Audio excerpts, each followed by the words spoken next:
Table salt is used in different practices for a variety of different reasons. It's readily available and sometimes it's your go-to if you don't have any other salts on hand. So let's talk about it. Save this video for later in case you want to refer back to it and hit that plus sign for more. In my original video from 2013, I mentioned that you can use it for protect and to purify, but it also nullifies energies. This is why if you are to use it in spell work, also side note, you don't have to use it in every spell or ritual. Sometimes it's not needed or you use other things, but you should use it prior to anything else because if you place it on top of the ingredients that you've done, your jar that you just created with other herbs with intentions, since it nullifies and purifies, you're gonna pretty much erase everything that you just did.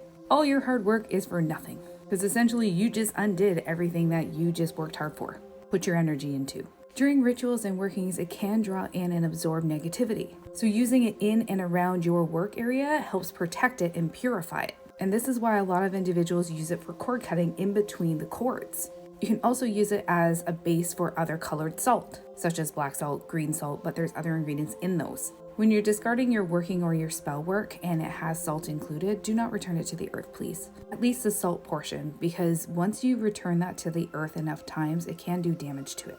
If there's too much salt in the same area in the soil, it throws off the pH balance of it, and then things cannot grow in that area due to this, or they'll have a hard time growing there. You can separate your herbs from the salt and then discard the salt through your garbage, and then the other portion you can bury if you wish to. There's different ways of disposing of spell work. Another way that you can use it is on your window frames and doors. However, this is important. You need to do a banishing and a cleansing prior to doing this, because you are essentially making a boundary. And if you don't do a banishing or a cleansing beforehand, because that would be a protection stage, you could essentially lock something in that you don't want. I have videos on this in my playlist.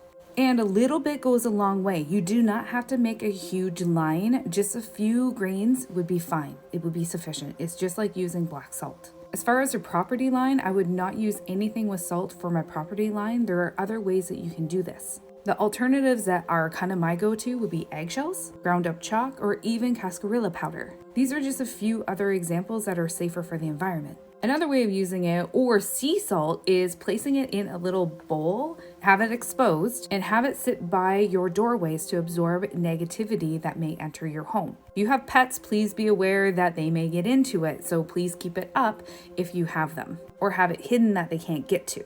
And then change it out as needed if you feel that it has absorbed a lot of negativity and it's not absorbing anymore. This is just a few different ways that I use table salt. But again, you don't necessarily need it in every single working or ritual. And please don't place it on top of your herbs, because you put a lot of time and effort into that working. Follow along for more in my links in my bio if you're interested. Until next time, see ya!